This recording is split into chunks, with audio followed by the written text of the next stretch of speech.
नमस्कार। देश न्यूज के खास कार्यक्रम पर्दाफाश में आपका स्वागत है और मैं हूं आपके साथ मनीष कुमार। भारत में भ्रष्टाचार एक खतरनाक महामारी की तरह फैल गया है, जिसने देश की जड़ों को दीमक की तरह खोखला कर दिया है। ऐसा कोई भी सरकारी विभाग नहीं बचा है जिसमें भ्रष्टाचार के असुर अपने पंजे गड़ाए ना बैठे हों। ऐसा प्रतीत होने लगा है कि भारत में नैतिकता और आदर्श की बातें महज अतीत बनकर रह गई है। देश में भ्रष्टाचार को समाप्त करने के लिए खूब चर्चाएं होती है, लेकिन गंभीर प्रयास आज तक नहीं हो पाए हैं। और शायद यही कारण है कि शासन की फाइल से निकलने वाली तमाम योजनाएं जनता की जेब तक पहुंच ही नहीं पाती है। तो फिर वो कौन है जो शासन की योजनाओं को डकार रहा है? क्या कोई नेता है, या कोई ब्यूरोक्रेसी की जड़ को काटने वाला अधिकारी है, या फिर इन दोनों के समावेश से निकला कोई सरकार का मंत्री है? ये ऐसे सवाल है जो सरकार और ब्यूरोक्रेसी दोनों के सामने मुंह बाएं खड़े हैं, जिससे ना तो सरकार बच सकती है और ना ही ब्यूरोक्रेसी बच सकती है। ऐसा ही एक मामला छत्तीसगढ़ से सामने आया है, जहां पर राज्य ग्रामीण आजीविका मिशन में करोड़ों का घोटाला हुआ है। दरअसल ये पूरा मामला साल 2019 का है, जब सूबे में भूपेश बघेल की नई नवेली सरकार बनी थी। सरकार की तरफ से 30 सितंबर को परियोजना कार्यान्वयन एजेंसी से प्रोजेक्ट प्रपोजल जमा करने के लिए एक निविदा निकाली गई थी, जिसमें 20 परियोजना कार्यान्वयन एजेंसी ने अपने 26 प्रपोजल डाले। लेकिन उन 26 प्रपोजलों में से महज 6 परियोजना कार्यान्वयन एजेंसी को ही ये निविदा दी गई। वहीं आउट ऑफ टर्न लाभ पहुंचाने के उद्देश्य से नियम विरुद्ध 38 करोड़ रुपए के आवंटन भी कर दिए गए, जिन्हें बकायदा 9.5 करोड़ यानी कि 9.5 करोड़ रुपए का भुगतान भी एडवांस के तौर पर किया गया। जबकि इस पूरी प्रक्रिया में कार्यान्वयन एजेंसी द्वारा जमा किए गए दस्तावेजों को नजरअंदाज किया गया। शासन की इस निविदा को पूर्ण रूप से सरकार के ने 55 दिन का समय निर्धारित किया है, लेकिन शासन के आदेश की धज्जियां उड़ाते हुए इस कांड को महज 10 दिन में ही पूरा कर लिया गया और किसी भी स्थानीय या फिर राष्ट्रीय अखबार में इसे प्रकाशित तक नहीं किया गया है। ऐसे में बड़ा सवाल है कि शासन द्वारा निकाली गई निविदा को इतने कम समय में पूरा क्यों किया गया और इस पूरी प्रक्रिया को अखबार में प्रकाशित क्यों नहीं किया गया? क्या किसी परिचित को लाभ पहुंचाने के उद्देश्य से शासन के नियमों की धज्जियां उड़ाई गई है? और इस पूरे मसले पर हमारे साथ में चर्चा करने के लिए, इस पूरे विषय पर बात करने के लिए हमारे साथ में कुछ मेहमान जुड़े हुए हैं। हमारे एडिटर इन चीफ जय श्रीवास्तव सर हमारे साथ में जुड़े हैं। सर, आपका बहुत स्वागत करता हूं। और विशेष अभियोजन अधिकारी सुनील श्रीवास्तव जी भी हमारे साथ में जुड़े हैं। सर, आपका भी बहुत स्वागत करता हूं। बीजेपी से पक्ष रखने के लिए तौकीर रजा जी अभी हमारे साथ में जुड़े हैं, उनका भी बहुत स्वागत करता हूं। और कांग्रेस से पक्ष रखने के लिए विपिन मिश्रा जी भी हमारे साथ में जुड़ेंगे, मैं उनका भी स्वागत करूंगा। लेकिन सबसे पहले सर मैं आपके पास आना चाहूँगा। हमारे साथ में एडिटर इन चीफ हमारे जय श्रीवास्तव सर जुड़े हैं। सर, पिछले एपिसोड में हमने इस मामले को उठाया, इसमें आवाज़ भी उठाई, हमने चर्चा की, लेकिन अभी तक कोई कार्रवाई नहीं की गई है। मैं आपसे अनुरोध करूंगा कि इस पूरे मामले को लेकर प्रकाश डालें। देखिए, ये मामला छत्तीसगढ़ के आजीविका मिशन से संबंधित है जी। आजीविका मिशन दरअसल जो बेरोजगार लोग हैं उनको रोजगार दिलाने के लिए ये मिशन प्रधानमंत्री नरेंद्र मोदी ने लागू किया है और ये प्रधानमंत्री नरेंद्र मोदी का ड्रीम प्रोजेक्ट है।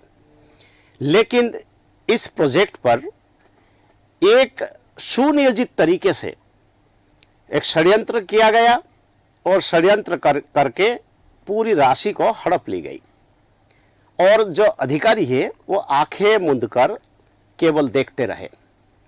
घटना इस प्रकार के है कि कुछ अधिकारी और माइनिंग कॉरपोरेशन में काम करने वाले एक सिंडिकेट, इन लोगों ने एक योजना बनाई कि इस कैसे सरकार के राशि को हड़पा जा सके जी।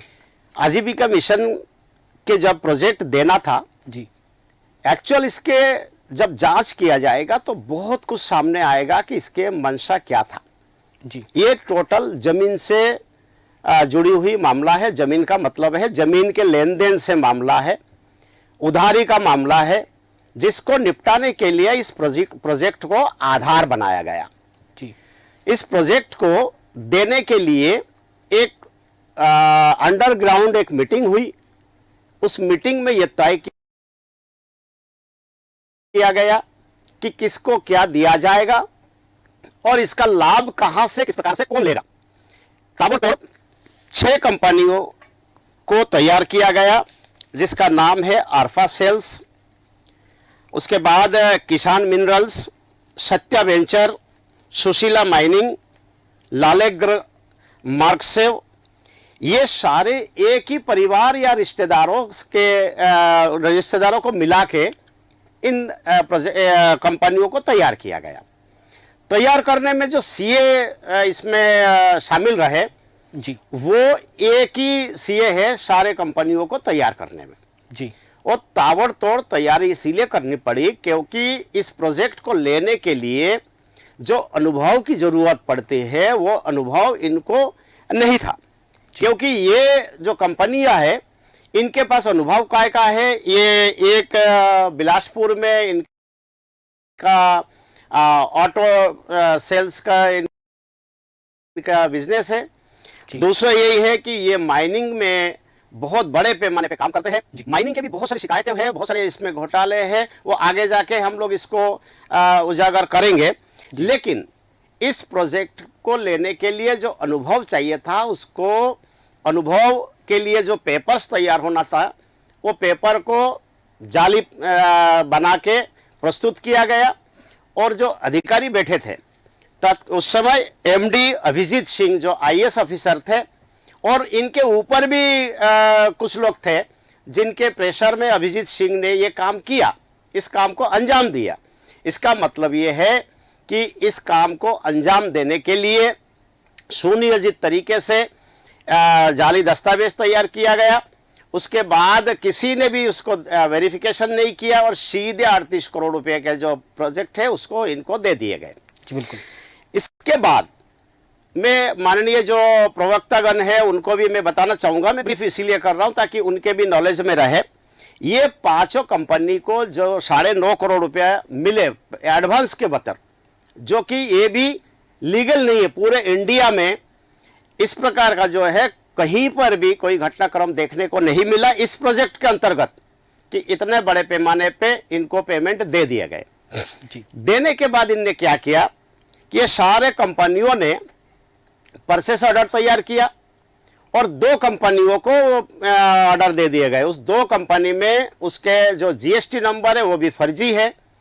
इसका मतलब है वो भी जो कंपनी है वो भी फर्जी हो सकता है।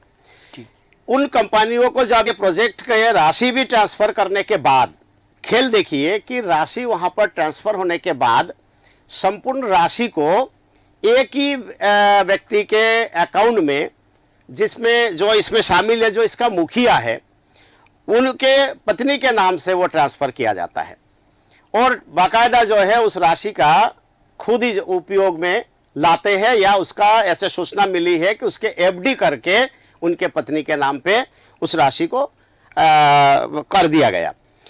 इन कंपनियों में इसके बाद क्या हुआ कि 1 साल बाद फिर से उसी कंपनियों को ट्रांसफर किया गया, कुछ राशि, संपूर्ण राशि नहीं। ट्रांसफर करने के बाद एक भिलाई में इसके सेंटर तैयार किया गया, जो कि पूरी तरह से जो है उस सेंटर के कोई अस्तित्व नहीं है। इसीलिए नहीं है कि बहुत सारे कंपनियां हैं, इन सारे कंपनियों का ट्रेनिंग सेंटर एक ही जगह पर है। और सूचना ये मिली है कि हमारी स्टोरी चलाने के बाद, हमने जो पिछले एपिसोड में दिखाया, उसके बाद कुछ ऑफिसर्स आजीविका मिशन के वहां पर पहुंचे, उसकी जांच की, लेकिन उसकी सूचना हमें वो नहीं दे रहे हैं। हमारे द्वारा कोशिश की गई है कि उसके सूचना दे कि भाई क्या जांच की है, लेकिन अब तक कोई सूचना हमें नहीं मिली कि किसी प्रकार की कोई जांच हुई है। मतलब वहां जहां सेंटर है वह कुछ भी नहीं है। अधिकारियों को खाली स्थान मिला कि यहाँ कोई ट्रेनिंग सेंटर नहीं है। जो अभी कुल मिला के 20 करोड़ रुपए इन लोगों ने, इन सिंडिकेट ने वहां से शासन के राशि प्राप्त किया और कोई काम नहीं किया। और जो भिलाई है वो मूल सेंटर है।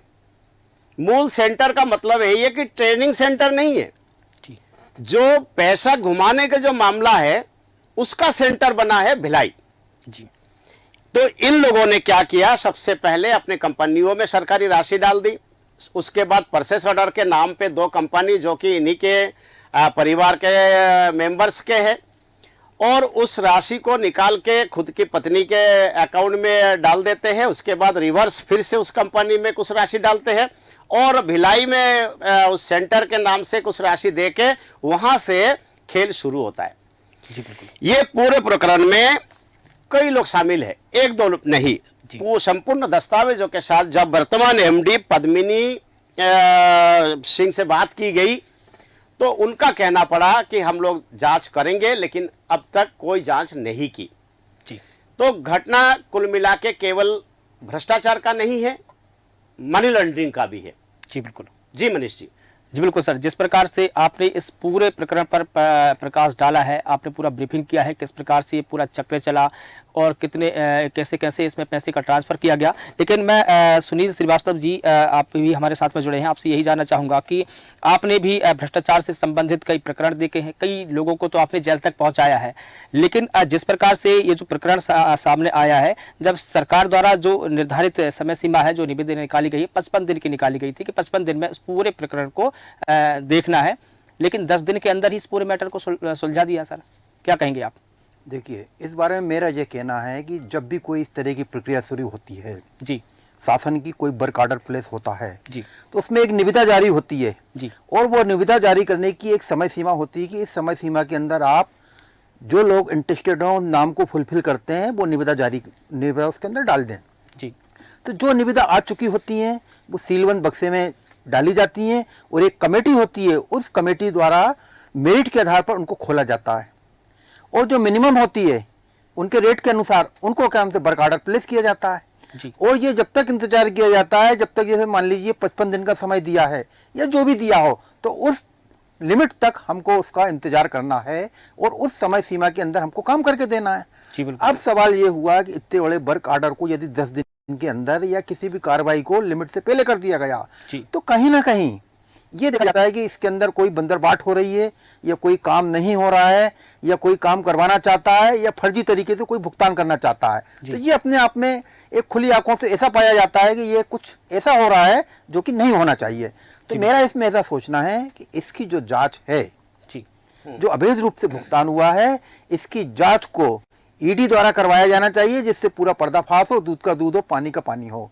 अगर एक लिमिट के ज्यादा आप किसी को भुगतान करते हो तो ऑटोमेटिकली आपने प्रोफेशन मिसकंडक्ट किया, यानी कि पद के दुरुपयोग, धारा 7 और लिमिट से ज्यादा भुगतान करना, ये मनी लॉन्ड्रिंग का केस भी होता है और ईडी का केस भी होता है। तो ये सब चीजें जब रिकॉर्ड के अनुसार देखी जाएंगी, इनकी जांच होगी, तो स्पष्ट होगा कि कहाँ क्या कार्रवाई हुई, कहाँ कोई गड़बड़ हुई है, क्या गड़बड़ झाला हुआ है। जी बिल्कुल सर, लेकिन सूत्रों से एक ये भी जानकारी निकलकर सामने आई है कि एजेंसी द्वारा जो दस्तावेज जमा किए गए हैं वो सब फर्जी पाए गए हैं, जाली पाए गए हैं। तो इसमें किसी कानून की किस परिधि में देखा जाए? देखिए, यदि भी किसी भी एजेंसी को या सूत्रों से या पब्लिक इंटरेस्ट में जी ये चीज जब जाहिर हो जाती है कि जो दस्तावेज दिए गए हैं वो फर्जी और जाली हैं, जी, तो उन दस्तावेजों की जांच होना चाहिए। जांच होने तक जिनको भी टेंडर या निविदा दी गई है वो कैंसिल करने की कार्रवाई करना चाहिए। अगर कैंसिल नहीं भी हो तो तत्काल जांच होने तक उनको रोक देना चाहिए। जी।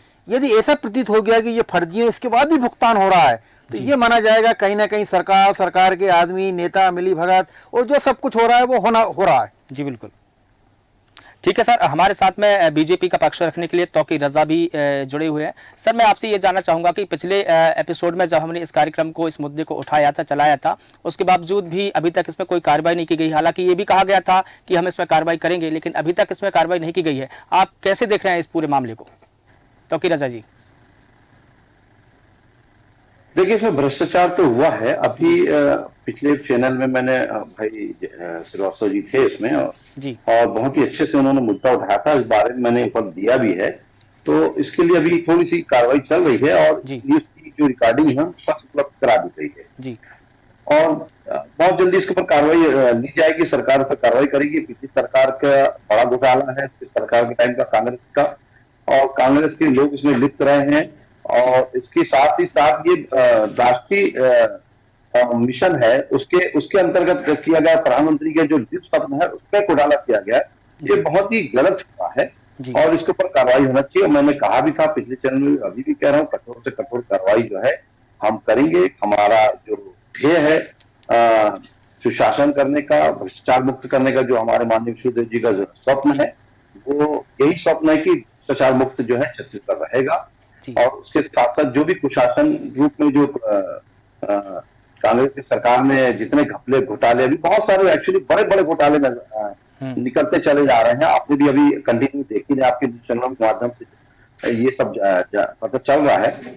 तो हम उन घोटालों पे भी नजर रखे हुए हैं, उन घोटालों पे जो जांच चल रही है उस पर भी जांच बैठ गई है और कार्रवाई चालू है। अभी आपने देखा भी होगा, इसके पहले की जो घोटाले हुए हैं उस पर घोटाले की जांच हमारी माननीय वित्त मंत्री घोषणा करी है और हमारे मुख्यमंत्री जी ने इसकी घोषणा करी है।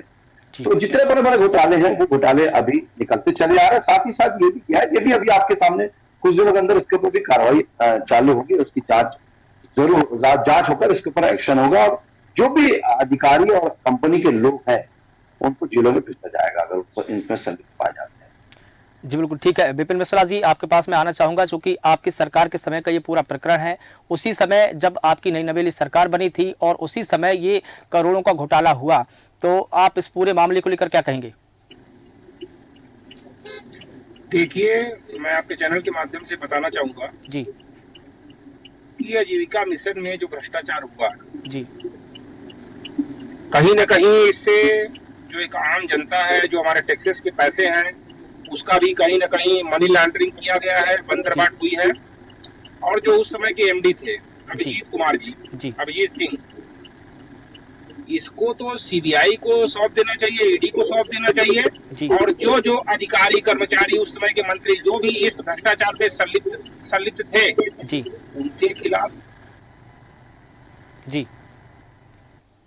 लगता है तकनीकी समस्या के चलते विपिन मिश्रा जी से हमारा संपर्क टूट गया है। मैं दोबारा तौकीर रजा जी आपके पास में आना चाहूँगा। जिस प्रकार से विपिन मिश्रा जी भी कह रहे थे कि इसमें जो भी शासन के अधिकारी है या मंत्री है उस पर कड़ी कार्रवाई होनी चाहिए और उच्च स्तरीय जांच होनी चाहिए, तो क्या आप ये कार्रवाई कर पा रहे हैं? क्या आपकी सरकार ये कार्रवाई कर रही है? तौकीर रजा जी।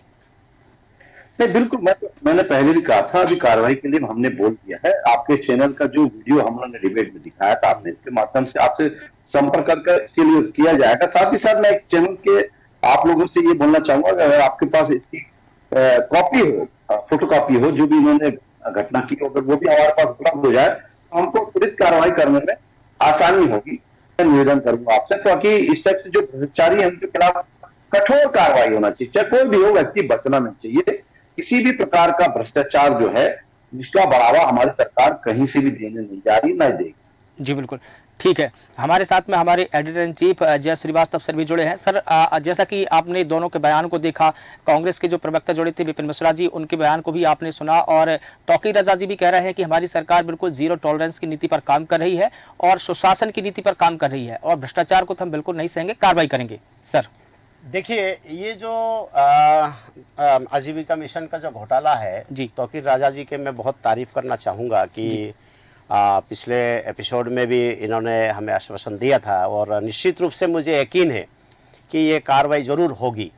लेकिन एक संयोग के बारे में बताऊंगा कि पिछले बार भी जब हमने कांग्रेस के प्रवक्ता को मौका दिया था कि इसके लिए आप अपना पक्ष रखिए, क्योंकि वो आपके सरकार का के समय का है, लेकिन उस समय भी जो है वो डिस्कनेक्ट हो गए थे और इस बार भी डिस्कनेक्ट हो गए हैं।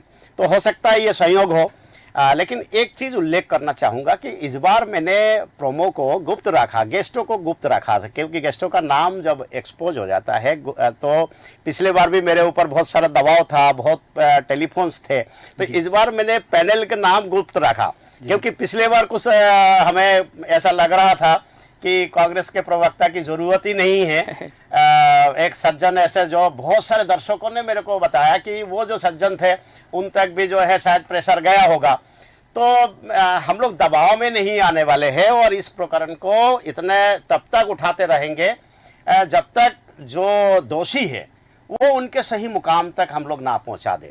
इसमें मैं धन्यवाद देना चाहूँगा कांग्रेस के प्रवक्ता को और भारतीय जनता पार्टी के प्रवक्ता को, दोनों ने ही जो है इस मुद्दे को गंभीरता से लिया है और मुझे लगता है कि इसकी जांच जरूर होगी और जब तक जांच नहीं होगी तब तक तो हम लगे ही रहेंगे। इसमें एक बात मैं बताना चाहूँगा, क्योंकि जो हिडन है, मैं नाम इसीलिए नहीं बता रहा हूँ क्योंकि उनके लिए हमारे पास कोई साक्ष्य नहीं है। तो आगे जाके इंक्वायरी होगी तो निश्चित रूप से कुछ बड़े अधिकारी, कुछ बड़े और लोग इसमें एक्सपोज होंगे। तोकीर राजा जी से मैं आश्वासन ये मैं देता हूं कि सारे पेपर्स आज ही मेरी जो पीसीआर की टीम है उनको मैं बोल दूंगा, आपको मेल कर देंगे, ताकि आपको भी सुविधा हो सारे डॉक्यूमेंट्स देखने के बाद इसमें इंक्वायरी करने में। और आप देखे भी जो है शायद हतप्रभ रह जाएंगे कि इस प्रकार का जो है, जैसे आप लोगों ने बहुत सारे मुद्दे वहाँ उठाए जो पिछले कांग्रेस के सरकार के घोटाले से पर्दा हटाया, ये भी एक बड़ा घोटाला है। और एक और चीज़ मैं बोलना चाहूँगा कि आजीविका मिशन में केवल यही 6 कंपनियाँ नहीं काम कर रही, वहाँ और भी कंपनियाँ हैं। हो सकता है उन्होंने भी कोई बड़ा घोटाला किया हो, लेकिन उनके दस्तावेज नहीं होने के कारण से हम उनके नाम नहीं ले रहे। जब आप इंक्वायरी करेंगे हो सकता है कि इसमें ये जो घोटाला है ये महाघोटाला में तब्दील हो जाए। तो मैं जो एक और जानकारी ये देना चाहूँगा कि इन लोगों ने जब ये प्रोजेक्ट लेने के बाद 2 कंपनियों को मर्ज करके उसके नाम चेंज कर दिया। क्यों चेंज किया? कि शायद जो है उनको और भी काम करना पड़ता है, लेकिन ये कंपनियां बदनाम होने वाले हैं, ये उनको पता है कि ये कंपनियां जो है बदनाम होने वाली है, इसीलिए इनका नाम चेंज कर दो। तो 2 कंपनियों को मर्ज कर नाम चेंज करके दूसरे नामों से, फिर हो सकता है इसी टाइप के कोई षड्यंत्र रच रहा है कोई और प्रोजेक्ट लेने के लिए। हो सकता है कि ये सारी कंपनियां ब्लैक लिस्टेड हो जाए, क्योंकि हमें सूचना मिल रही है कि इसमें इनके बीजी फॉरफिट होने की स्थिति में आ गई है, क्योंकि उनको शायद 2-3 बार शोकास नोटिस भी मिला है। और अब हम लोग चला रहे हैं और कंटिन्यू उनके संपर्क में है। एक नाम मैं बताना चाहूँगा कि इस आजीविका मिशन में अधिकतर जो लोग हैं, जो मूल रूप से जो काम करते हैं, वो सब संविधान युक्ति में है। तो इसीलिए जो है वो लोग अंडर प्रेशर में रहते ही है कि जो बड़े अधिकारी, जो स्थायी नियुक्ति प्राप्त लोग हैं और बड़े अधिकारी, उनके प्रेशर में ये लोग रहते हैं, क्योंकि इनके नौकरी अस्थायी होती है जी। तो इस कारण से ये छोटे कर्मचारी इसमें बहुत ज़्यादा दोषी नहीं है।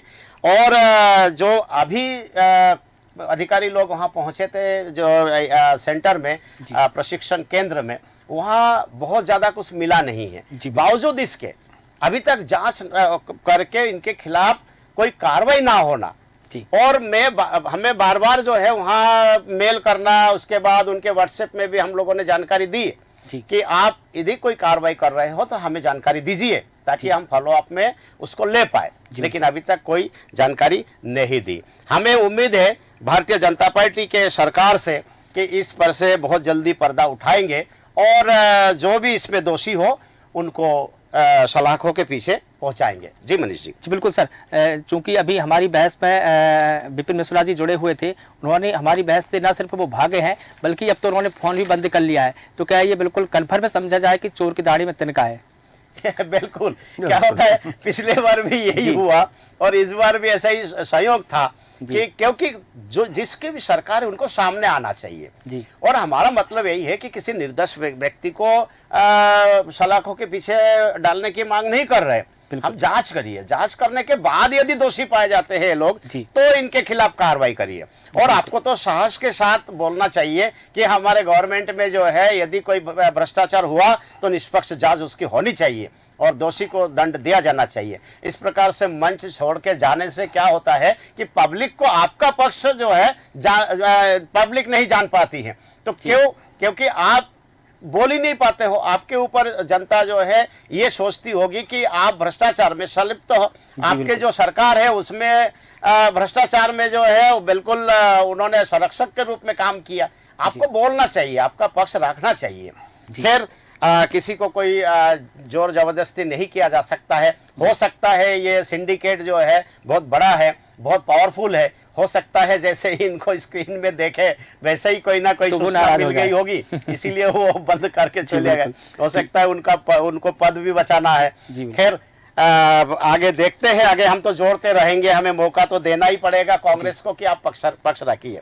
ठीक है। सुनील श्रीवास्तव सर, मैं आपके पास में आना चाहूंगा। जिस प्रकार से हमने देखा, ये पूरा घटनाक्रम देखा, उसके बाद में हमने कांग्रेस प्रवक्ता का भी पक्ष जाना चाहा, उनको हमने जोड़ा, लेकिन वो हो सकता है उनके पास में कोई प्रेशर हो सकता है उनके पास में कुछ और दबाव हो, इसलिए वो बहस से चले गए। मैं उनसे ये सवाल जानना चाहता था कि हमें भी ये जानकारी मिली है कि इसमें कांग्रेस के कई बड़े नेता भी शामिल है, कई बड़े मंत्री भी शामिल हो सकते हैं। मैं अभी दावे से नहीं कह रहा हूँ, क्योंकि सर ने भी ये बात हमको बताई है। तो मैं भी आपसे यही जानना चाहूँगा कि बाकायदा जो 9.5 करोड़ रुपए हैं वो भुगतान किए गए हैं, और वो भी एडवांस के तौर पर। लेकिन उन जो 9.5 करोड़ का जो सर्कुलेशन चला, 2 कंपनी को जोड़ के एक कंपनी को एक खाते से दूसरे खाते में, तो क्या आप ये भी मानते हैं कि ये बिल्कुल मनी लॉन्ड्रिंग का मामला है? उस पर कैसे केस दर्ज होगा अगर है तो? देखिए, सबसे पहले तो मैं आपसे ये कहना चाहूँगा जी कि किसी भी चीज़ को, जब किसी भी व्यक्ति को कोई मौका मिले जी तो उसको अपना पक्ष स्पष्ट करना चाहिए और साफ करना चाहिए। जी यदि कांग्रेस के प्रवक्ता ने एक बार इत्तेफाक होता है, जिसका कनेक्शन हट गया, दूसरी बार यदि ऐसा हो तो ये मान के जाना जाएगा कि कहीं ना कहीं उसको ये जानकारी है कि कुछ गड़बड़ी हुई है। बिल्कुल। तो मेरा ये कहना है कि मैदान छोड़ के भागने से आम जनता देख रही है, चैनल पे सब देख रहे हैं, पूरी राजनीतिक पार्टी देख रहे हैं कि आपके अंदर क्या छुपा है और आप किससे भयभीत हो रहे हैं। जी। अब रही दूसरी बात, यदि 9.5 करोड़ रुपए का भुगतान हुआ है, अभी तक 20 करोड़ रुपए भुगतान हो चुका है। 20 करोड़ रुपए का भुगतान हुआ है। अब जैसे जय श्रीवास्तव जी ने एक बात बताई, उन्होंने कंपनी का नाम बदल लिया। जी।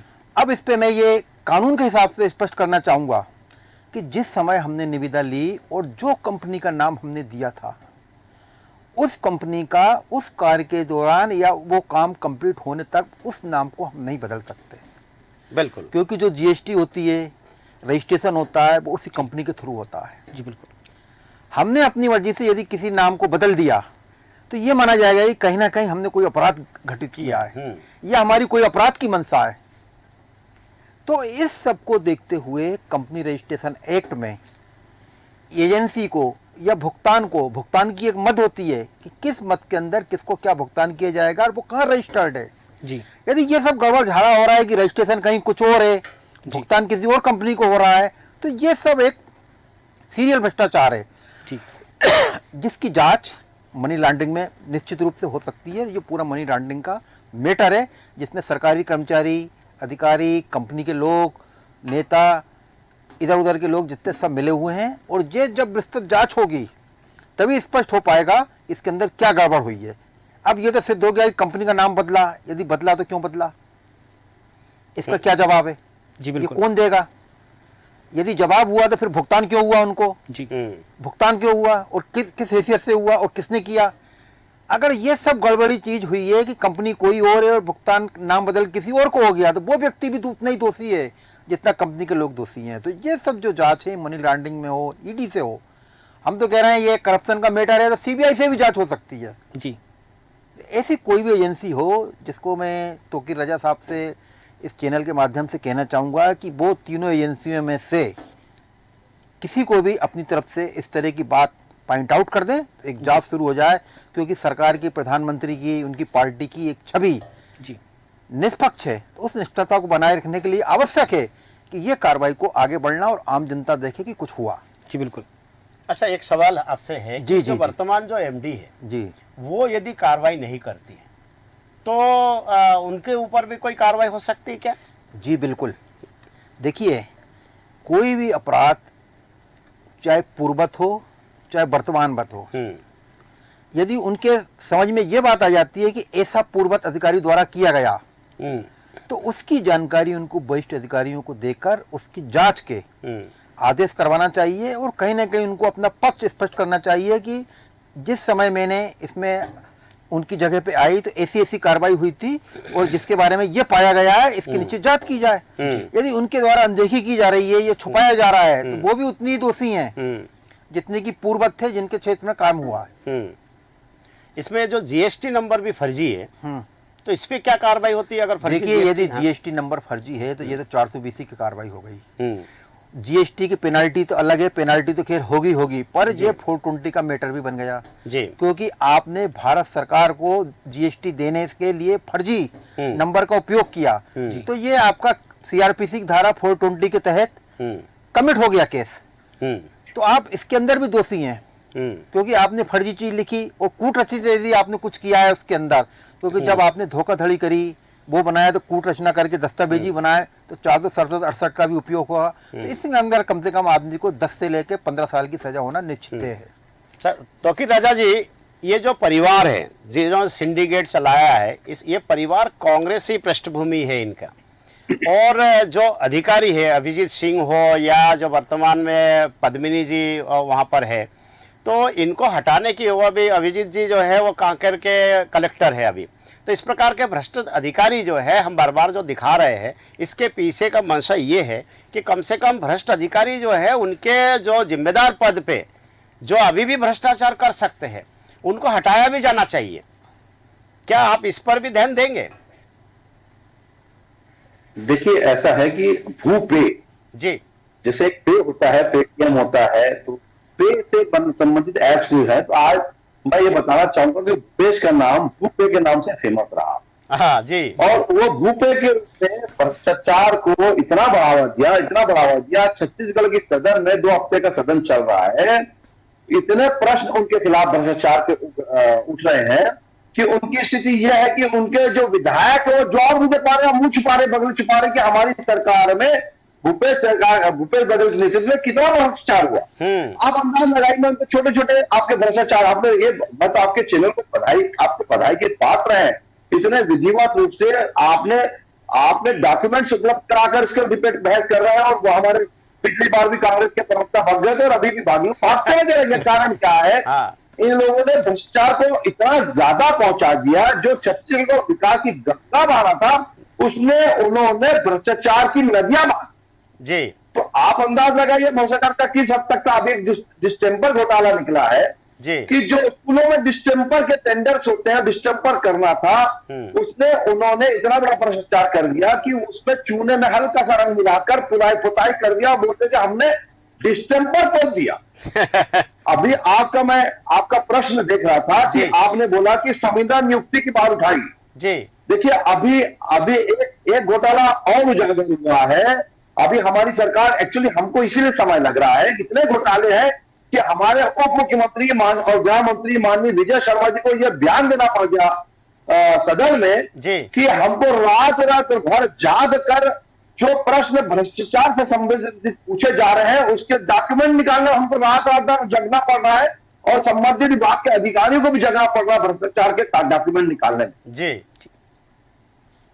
तो यह स्थिति इन्होंने बना दी छत्तीसगढ़ की, जो एक गरीब पिछड़ा राज्य था और हमारी सरकार ने उसको विकसित राज्य की तरफ बढ़ावा दिया। इन्होंने उसको और गरीब और पिछड़े राज्यों की श्रेणी में रखकर भ्रष्टाचार के तहत पहुंचा दिया।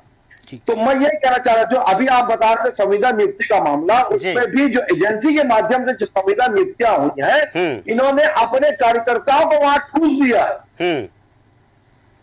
सही है। उस पर भी हम जांच करने जा रहे हैं हम, ताकि वो संविदा नियुक्ति में जो लोग हैं लिप्त हैं वो भी इसमें शामिल रहे। इसी कारण से हम उसकी भी जांच कराने जा रहे हैं। रिपा में भी इन्होंने जो भ्रष्टाचार किया है, कि आपने देखा होगा कि रिपा में भी इन्होंने भ्रष्टाचार किया है। भ्रष्टाचार की एक बहुत लंबी लिस्ट है, मैं अगर नाम लूंगा तो कम से कम 1 घंटे से लिस्ट बताने में लग जाएंगे। बिल्कुल। आपको तो ये भी देखिए, आपको जो है ये जो मैटर है इसके पूरे संपूर्ण दस्तावेज जो है ये तो हम आप तक पहुंचा देंगे, और बाकायदा ये आरटीआई से निकाले गए दस्तावेज है ये आप तक पहुंचा देंगे। आपको जो कठिनाई आ रही है इस मुद्दे पे आपको कठिनाई नहीं आएगी। आपको बाकायदा जो है इसके ओरिजिनल कॉपी दिखा के फोटो कॉपी दे देंगे, ताकि आपको भी भरोसा हो पूरा पुख्ता दस्तावेज है और आपको कार्रवाई करने में सुविधा होगी। जी मनीष जी। जी बिल्कुल बिल्कुल ठीक है सर। हमने जैसा कि तौकीर रजा जी ने भी बताया कि जो पिछली सरकार के जो गड्ढे हैं उनको सरकार भर रही है, समय लग जाएगा इसमें। हालांकि जो जितने गड्ढे, अब जैसा कि आपने एक शब्द का जिक्र किया था भू पे, इसका मतलब तो आप यही बता रहे हैं कि जितने भी योजना चली वो सब उनको पे हुए, और एक बड़ा सिंडिकेट है, एक बड़े नेताओं के नाम है। ये सवाल अगर कांग्रेस के प्रवक्ता जी जुड़ते, वो अब अगर रुकते अभी तक, तो मैं उनसे ये सवाल पूछता। हालांकि मैंने उनके लिए ही ये सवाल रिजर्व रखा था कि जब इतने बड़े बड़े नेता के नाम सामने आए तो आपको तो ईमानदारी से उन पर जांच की मांग करवानी चाहिए थी। आपको तो ईमानदारी से सामने खड़े रहकर के ये बात कहना चाहिए था कि हाँ बिल्कुल हम ईमानदार हैं, कार्रवाई के लिए मांग करते हैं। अब वो खुद इस बहस से ही भग गए हैं, तो इससे तो हम यही समझेंगे कि कहीं ना कहीं दाल में काला है या फिर दाल ही पूरी काली है। तो मैं आपसे यही जानना चाहूंगा कि अगर बड़े बड़े नेताओं के नाम सामने आ रहे हैं, सर ने भी बताया कि हम दस्तावेजों के साथ में बात कर रहे हैं और पूरे डॉक्यूमेंटेशन के और दावे के साथ ये कह रहे हैं, तो अगर इसमें अगर कार्रवाई होगी तो जो बड़े नेताओं के नाम है उनके तो नाम सामने आने चाहिए निकल करके। देखिए, इसमें जो है नाम तो आएंगे, जांच में सारे नाम आएंगे। अभी जिन लोगों का नाम हम ले ही ले रहे हैं क्योंकि उनका इसमें दस्तावेजी प्रमाण नहीं है, तो जब जांच होगा तब उनके नाम भी वो एक्सपोज होंगे। वो सारे लोग एक्सपोज होंगे जो इस सिंडिकेट में शामिल है। लेकिन एक बात जो स्पष्ट है कि ये लोग क्यों भाग रहे हैं। जी, जो कांग्रेस के प्रवक्ता है, क्योंकि वो खुद भी शर्मिंदा है, क्योंकि हम लोग जो है क्या जवाब दे। हमारे सरकार ने जो भ्रष्टाचार किया है उस पर जब सवाल कोई चैनल करता है तो ये इनके पास कोई जवाब नहीं है। तो एक ही शब्द बोलते हैं। पिछले बार का जब रिकॉर्डिंग देखेंगे तब भी आपको यही लगेगा कि हाँ, हम सहमत हैं, इस पर कार्रवाई होनी चाहिए, और तत्काल जो है वहाँ से ऑफलाइन हो जाते हैं और मोबाइल बंद कर लेते हैं। जी बिल्कुल। तो ये मुझे लगता है कि मजबूरी है इनके पास कोई जवाब नहीं है। बस यही कारण है। अन्यथा प्रवक्ता है, इनको तो सरकार का और पार्टी का पक्ष इनको रखना ही है। जी बिल्कुल, जी बिल्कुल ठीक है सर। चूंकि हमारे पास में समय का अभाव है तो हमारे साथ में जुड़ने के लिए सुनील श्रीवास्तव जी, आपका बहुत शुक्रिया। और हमारे साथ में हमारे एडिटर इन चीफ सर जुड़े, जय श्रीवास्तव सर, आपका भी मैं बहुत शुक्रिया अदा करना चाहूँगा। तौकीर रजा जी, हमारे साथ बात करने के लिए, उस पूरे मामले पर प्रकाश डालने के लिए आपका भी बहुत शुक्रिया अदा करना चाहूँगा। जिस प्रकार से हमने देखा कि करोड़ों का घोटाला किस प्रकार से भूपेश बघेल सरकार में हुआ, तो उनके प्रवक्ता जवाब देने की बजाय इस पूरी बहस से ही चले गए। और ये सिर्फ एक बार नहीं हुआ है, ये दूसरी बार हुआ है। पिछली बार भी जब हमने इस मुद्दे पर बात करना चाहा तो वो पक्ष ही छोड़ के चले गए। और जबकि ईमानदारी से कांग्रेस को और पार्टी को अपना पक्ष रखना चाहिए इस पूरे मामले को लेकर, कांग्रेस पार्टी अपना पक्ष नहीं रख पा रही है। इससे कहीं ना कहीं ये साबित तो होता है कि चोर की दाढ़ी में तिनका है। आखिर क्यों कांग्रेस पार्टी और कांग्रेस के नेता इस पूरी बहस से भागना चाहते हैं। फिलहाल हमारे इस खास कार्यक्रम पर्दाफाश में इतना ही। देश और दुनिया की तमाम बड़ी खबरों के लिए आप लगातार बनी रहिए और देखते रहिए देश न्यूज़। नमस्कार।